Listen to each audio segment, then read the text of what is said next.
J'ai mis ma vie en Jésus, il n'y a point de mal, car il est fidèle en ses promesses. Paix et joie, bien-aimés, amis de Jésus. Alors, ce matin, nous sommes dans la présence du Seigneur et nous sommes rassemblés au nom du Père et du Fils et du Saint-Esprit. Amen. Alors, bien-aimés, le Seigneur nous a fait la grâce ce matin, ce vendredi matin. Nous sommes là dans sa présence. Hier, on n'a pas pu se voir, mais je crois qu'on était tous en milieu de prière. Ce matin, le Seigneur nous a permis de nous réveiller. Nous sommes dans sa présence. Et qu'il est bon, qu'il est doux pour les frères et sœurs d'être ensemble. C'est là que Papa répand sa bénédiction et sa vie et la vie en abondance. Alors ce matin, je voudrais que quelqu'un reste avec moi. Oui, restons ensemble au pied du trône, oui, de notre Seigneur Jésus-Christ. Je voudrais qu'un frère et une sœur de renouveau reste avec moi ce matin. Je voudrais que quelqu'un qui prie avec moi depuis l'île Maurice reste avec moi ce matin. Je voudrais que toi qui pries avec moi, quel que soit le lieu où tu es, quel que soit le pays où tu habites, quel que soit, oui, ton origine, quelles que soient les difficultés que tu vis, quel que soit l'état de ton cœur, maintenant même, je voudrais que tu puisses dire merci à Jésus avec moi.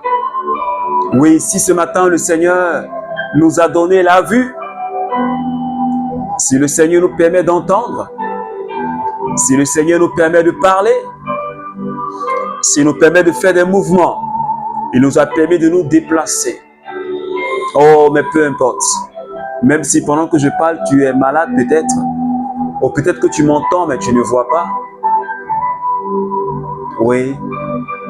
Peut-être que tu as des problèmes de mobilité, ou peut-être que tu es en train de prier avec moi sur un lit d'hôpital.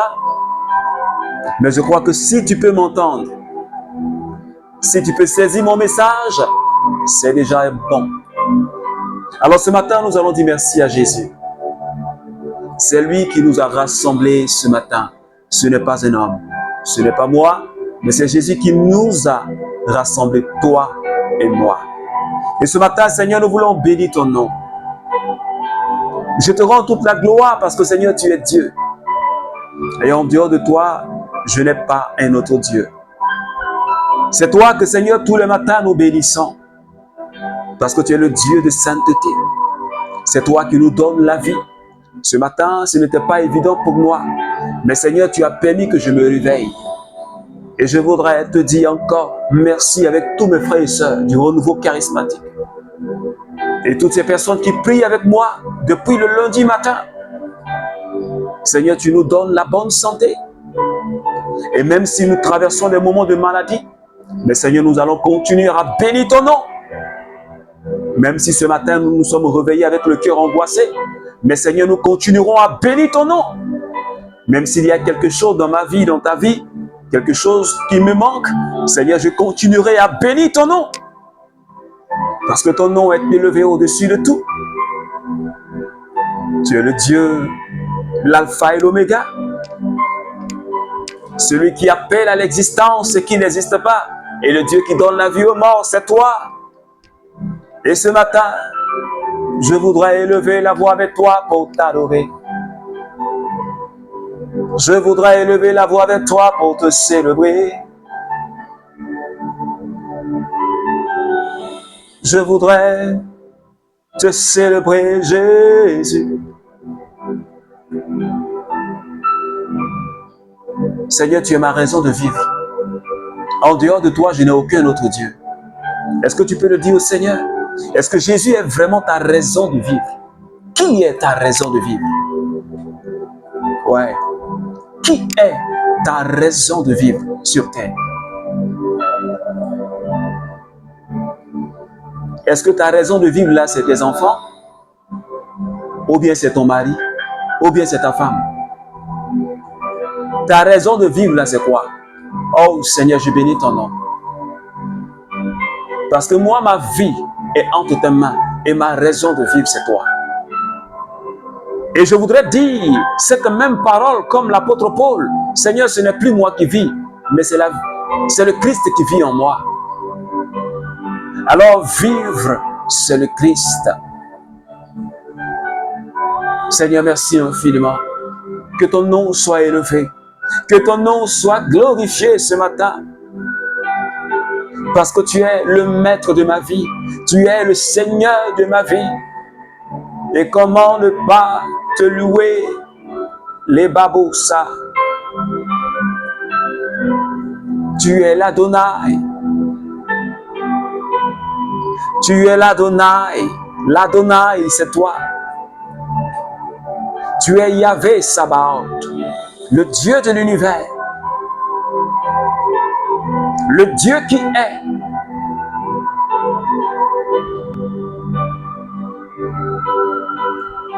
Les baboussa. Ton nom, c'est Jésus. Ton nom, c'est Jésus-Christ, le sauveur de l'humanité.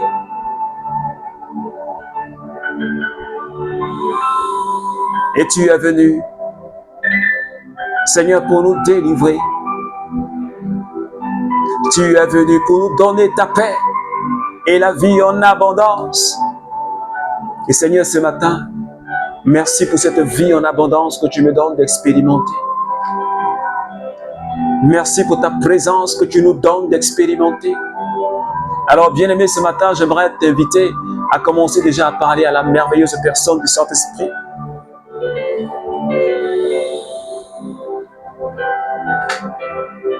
Est-ce que tu peux commencer à parler au Saint-Esprit, cette merveilleuse personne de l'Esprit de Dieu?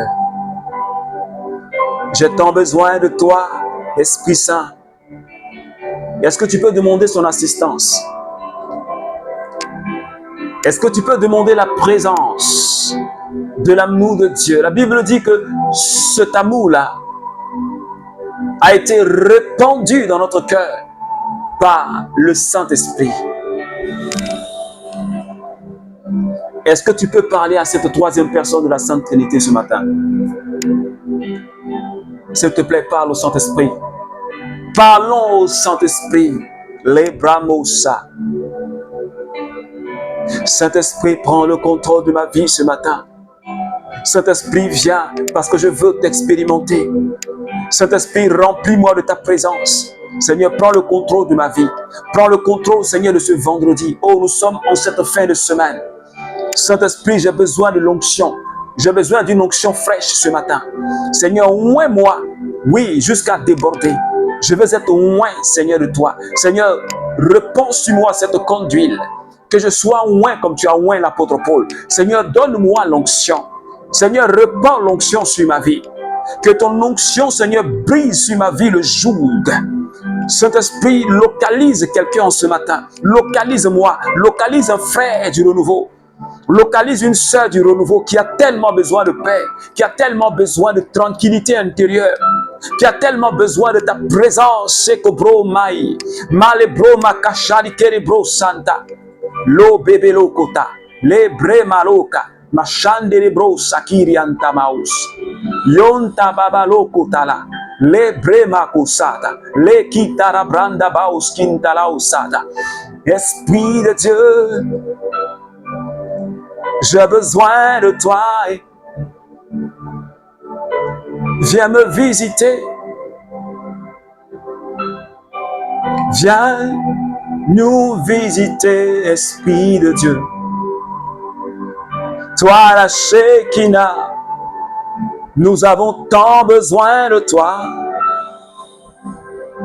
Nous avons tant besoin de toi. Esprit de Dieu, nous avons tant besoin de toi. Sekota breonta, yonta bianta, le brebabusa, shami maloka, la brebaloka, sakirianta mababoka. Esprit Saint, viens. Viens me toucher ce matin. Viens me transformer ce matin. J'ai plus que besoin de toi. Il y a quelqu'un qui a plus que besoin de toi quelque part.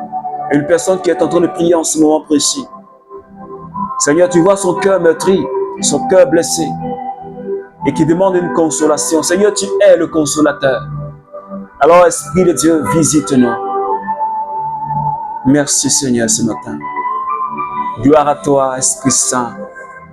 Maranatha. Les braboshkinta mama. Alors, bien-aimé, je voudrais que tu restes dans cette présence du Seigneur. Nous partageons cette parole que le Seigneur nous donne, tirée de Siracide chapitre 2, à partir des versets 4. Et je lis. Tout ce qui t'advient, accepte-le. Dans les revers de ton humiliation, sois patient. Car c'est au feu qu'on éprouve l'or. Et au four de l'humiliation, ceux qui sont agréés de Dieu. Aie confiance en Dieu et il te viendra en aide. Regarde les générations passées et voyez. Qui a mis sa confiance dans le Seigneur et a été déçu? Qui a persévéré dans la crainte du Seigneur et a été abandonné? Qui l'a invoqué et a été méprisé? Car le Seigneur est compatissant et miséricordieux. Oh, malebrosa. Alors, bien aimé, depuis le lundi, le Seigneur est en train de nous conduire et nous conduit par un thème. Et j'aimerais te le rappeler. Et pour quelqu'un qui nous prend en marche pour ce jour, ce thème-là est tiré de Siracide chapitre 2, les versets 1 au verset 3, et qui dit: mon fils, si tu aspires à servir le Seigneur, prépare ton âme à l'épreuve. Et toute cette semaine, nous parlons des épreuves de la foi. Oui, évidemment, comme nous l'avions dit, parce qu'il n'y a pas de vie chrétienne. Il n'y a pas de vie chrétienne sans épreuve. Alors si quelqu'un te prêche, il n'y a pas de vie chrétienne sans épreuve, il ne faut pas l'écouter. Parce que là, il est en train de te donner un faux enseignement. Une vie chrétienne sans épreuve, ça n'existe pas. C'est quand on sera dans le paradis, là. On sera libéré de la chair. Là, il n'y a pas d'épreuve. Il n'y a pas d'épreuve là-bas. Mais tant qu'on est sur la terre, toi et moi, quel que soit ton niveau de spiritualité, quel que soit ton niveau d'onction, il y a épreuve. Tous les jours, il y a épreuve. Et le Seigneur, il nous a dit, si nous voulons le servir, si nous voulons marcher en disciple, on sera toujours éprouvé. Et Jésus l'a rappelé, il a dit cela à ses apôtres, avant de partir. Il dit, les gens vont vous traîner dans les tribunaux à cause de mon nom. Les gens vont vous maltraiter à cause de mon nom. Les gens vont vous tuer à cause de mon nom, à cause de l'évangile. Les gens vont vous haïr parce que vous parlez de moi. Et c'est ce que les apôtres ont vécu jusqu'à ce qu'ils donnent leur vie comme des martyrs à Dieu. Cela veut dire que toi et moi, nous ne sommes pas épargnés. Et Jésus lui-même, il a dit, moi qui suis le bois vert, regardez comment il me traite. À plus forte raison, vous qui êtes le bois sec. Le bois sec, quand on met le feu, il brûle en même temps. Alors, bien aimés, nous sommes soumis à des épreuves dans notre vie chrétienne. Que ce soit des épreuves de maladie, parfois des choses qui nous manquent. Et cela devient pour nous comme une croix à porter. Et parfois, nous allons jusqu'à nous lamenter, à récriminer contre Dieu. Parce que nous disons que Dieu nous a abandonnés. Parfois, nous crions à Dieu sans aucune réponse. Et nous disons que Dieu, tu m'as abandonné. Et pourtant, le Seigneur, il est bel et bien présent dans notre vie. Ça a été le cas de Sarah, la femme de Tobie. Elle a crié à son Dieu. Dans cette humiliation, dans cette détresse. Mais Dieu ne l'a pas abandonné. celui qui a créé les oreilles, n'entend-il pas? Celui qui a créé les yeux, ne voit-il pas?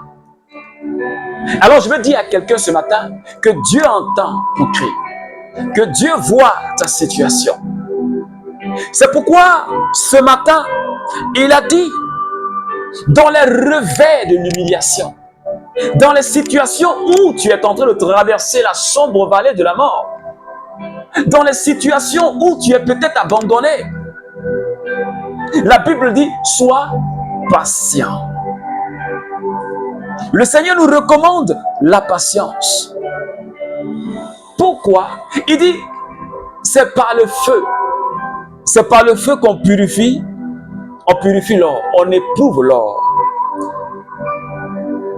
Et vous qui craignez le Seigneur, ceux qui sont agréés, ceux qui sont les élus de Dieu, écoute bien, et au four de l'humiliation, ceux qui sont agréés de Dieu. Alléluia. Ceux qui sont agréés de Dieu, les bien-aimés de Dieu, les chéris de Dieu. Ils sont, c'est-à-dire que ceux-là, on les teste, on teste notre foi par les épreuves. Est-ce que quelqu'un me suit? Alors, tu crois que tu es un enfant de Dieu? Oui, moi aussi je crois. Tu crois que tu es un chéri de Dieu? Oui, moi aussi je crois. Parce que nous appartenons au sacerdoce royal, à la race choisie. Nous appartenons au peuple, sur qui le nom de Jésus est invoqué.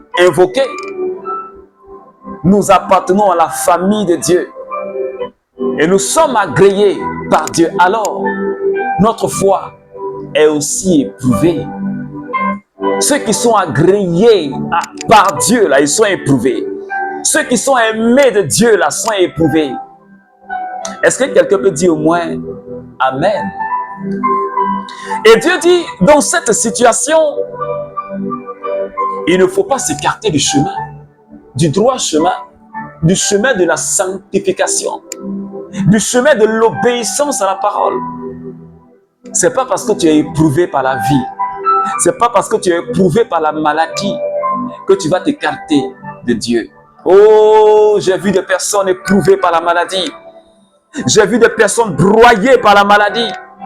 Il n'y avait plus d'issue. Il n'y avait plus d'issue. Mais ces personnes-là sont restées, gardant la foi en Dieu jusqu'à mourir dans cette foi en Dieu. Oui. Oui. Gardez cette relation forte avec le Seigneur jusqu'à mourir dans cette situation. Mourir avec la foi en Dieu. Mourir avec la foi en Dieu. Il faut que tu gardes ta foi. Il faut que tu gardes, quelles que soient les épreuves, quelle que soit la maladie. Je sais que ce n'est pas facile. Ce n'est pas facile. Mais reste accroché.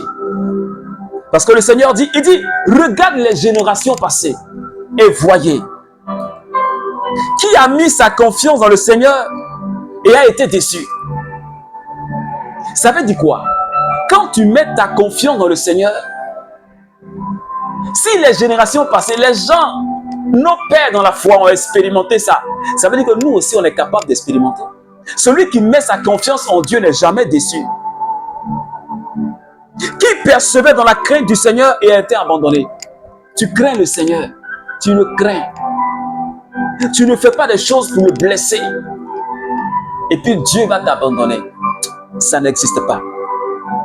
Qui l'a invoqué et a été méprisé? Est-ce que tu as déjà invoqué le Seigneur du fond de ton cœur et puis Dieu t'a méprisé? Car Dieu est compatissant et miséricordieux. Alors, je vais te dire à quelqu'un ce matin, je ne sais pas quel est ton niveau d'épreuve. Je ne sais pas comment est-ce que l'épreuve là est en train de te broyer. Mais quelle que soit la teneur de la chose, quelle que soit l'ampleur de la chose, cette épreuve-là, elle ne va pas te tuer. Et Dieu n'éprouve pas au-delà de nos forces. Si les générations passées qui ont mis leur foi en Dieu Ils ont expérimenté la faveur et la grâce de Dieu. Alors, nous aussi, alors toi aussi. Je veux dire à quelqu'un ce matin, relève-toi. Parce que les épreuves là sont là pour te former. Il faut que tu t'asseyes bien. Et puis tu examines bien ce qui se passe. Tu vas tirer beaucoup d'enseignements dedans. Un jour, je revenais de l'église. Un soir, et j'ai ressenti au fond de moi comme le Saint-Esprit qui me posait une question. Et il me dit, mon fils, est-ce que tu sais pourquoi tu as vécu les épreuves, tant d'épreuves dans le passé? Je ne dis pas que je n'ai pas d'épreuves actuellement, mais je veux dire des épreuves que j'ai vécues. Et il a commencé à me dire, c'est pour que tu puisses fortifier tes frères. Et c'est comme le Saint-Esprit mouvait l'esprit. Et je dis, waouh, je comprends, Seigneur. Je comprends. Waouh, je comprends. Il dit, c'est pour que tu puisses fortifier tes frères et tes sœurs. Oui, évidemment, nous avons été, moi et ma famille, je crois que j'ai déjà donné ce témoignage. Nous avons été broyés par les épreuves. Waouh. Je ne dis pas que ton épreuve est peut-être plus petite que ce que j'ai vécu. Mais ce que j'ai expérimenté, bizarrement, je n'ai jamais été découragé. Oui, parce que je ne sais pas. Mais ça ne m'a jamais traversé l'esprit d'être découragé ou de me lamenter. Bizarrement, je n'avais jamais eu ce sentiment-là. Mais on était broyés. Manger était difficile. Se laver, s'habiller décemment était difficile. Ah. Même s'éclairer, c'était difficile. Ah. Waouh. Waouh. Waouh. Manger, c'était compliqué. C'était compliqué. Mais dans cette situation, nous voyons la main de Dieu. Et Dieu nous a permis de persévérer. De persévérer aujourd'hui, on voit les fruits de cette persévérance-là. Alors je veux dire à quelqu'un, quelle que soit la durée de l'épreuve, parce que nous sommes restés dans cette situation.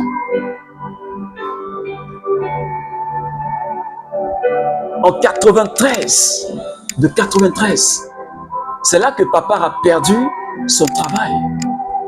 Et c'est là que ça a commencé. Papa est décédé, père à son âme, en 2016. Alors imagine-toi un peu.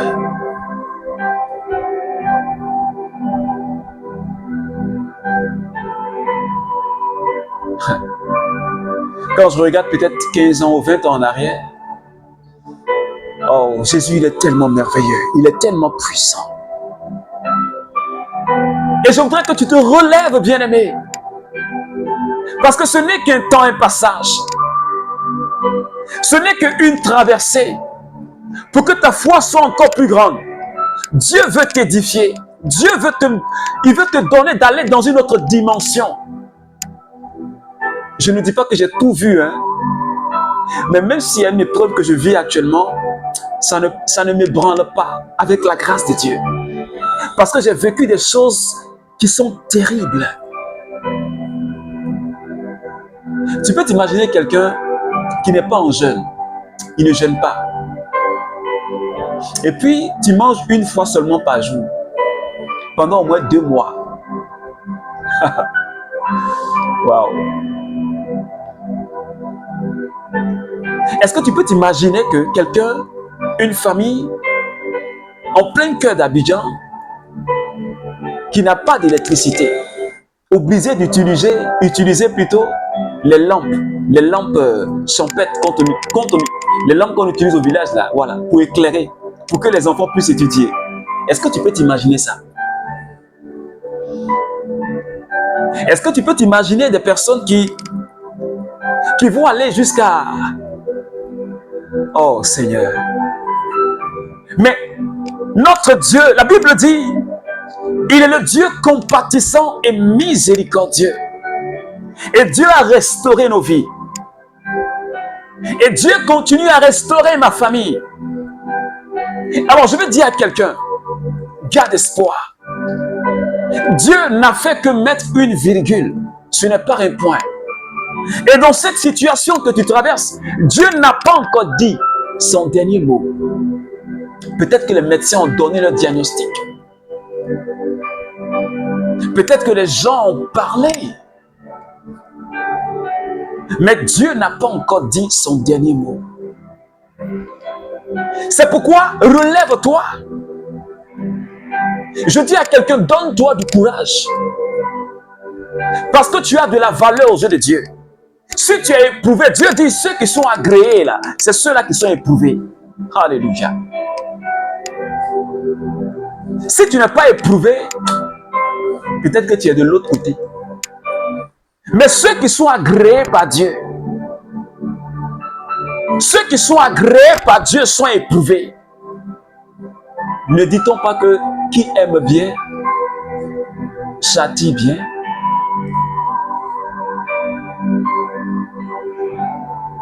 Même Abraham a été éprouvé. Notre maître a été éprouvé.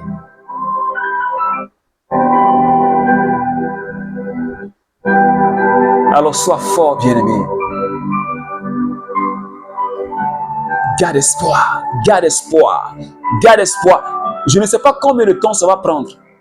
Moi, je n'ai jamais su combien de temps est-ce que j'allais sortir de ces... On allait sortir de ces temps-là, moi et ma famille. Si on savait réellement que c'était dans 10 ans, ça allait être difficile. Mais on ne savait pas quand. Mais au temps voulu par Dieu, les choses sont arrivées. Je ne dis pas qu'il n'y a plus d'épreuves, mais ce qui était plus grave, c'est passé. Jésus est toujours Seigneur. Jésus est toujours Seigneur. C'est pourquoi, bien-aimé, je veux t'inviter à commencer à prier le Seigneur avec moi. Tu vas dire au Seigneur ce matin,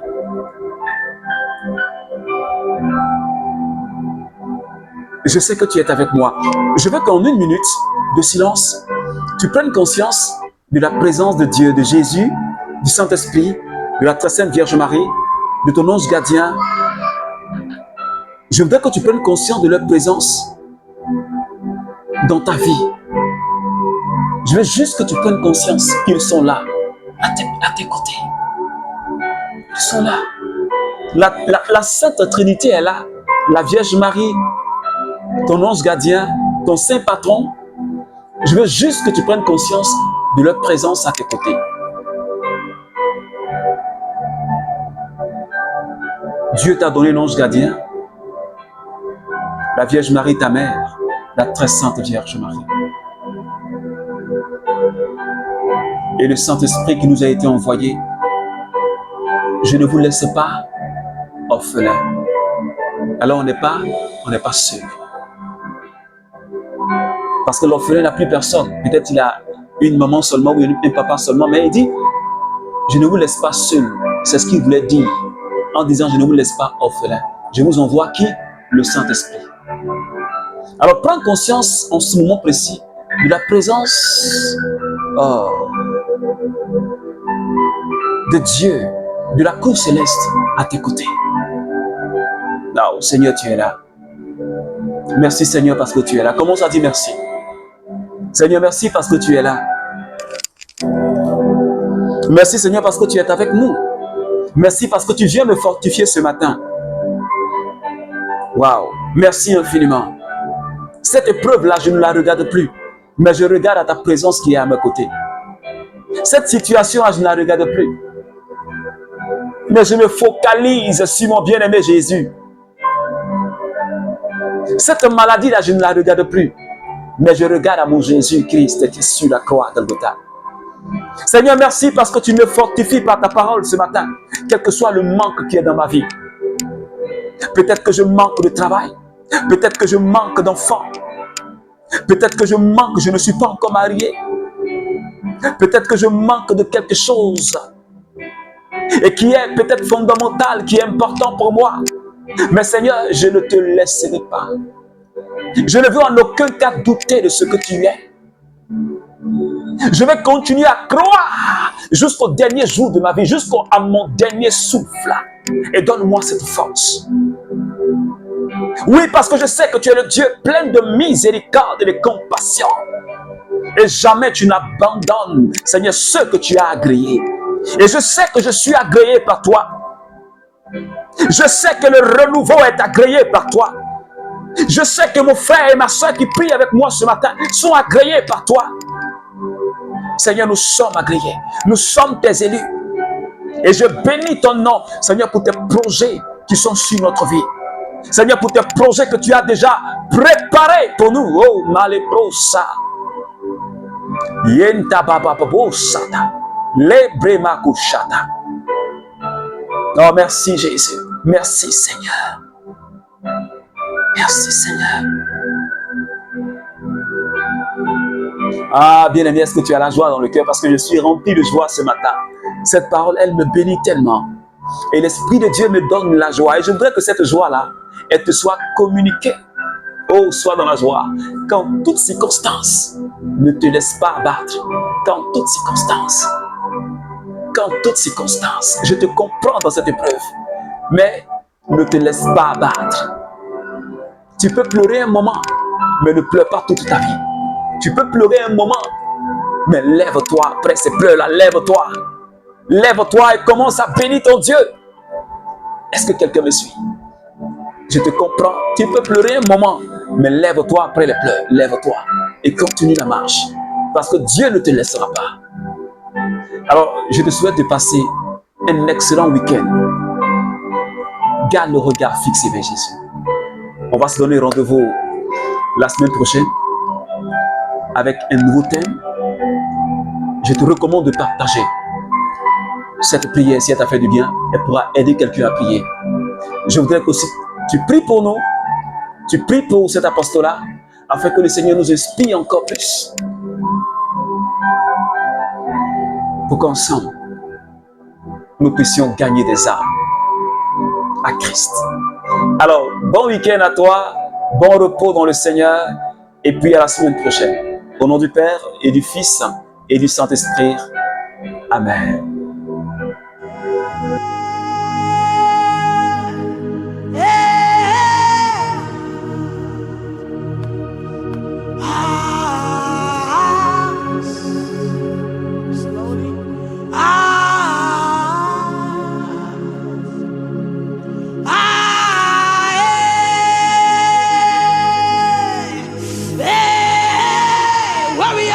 Zion.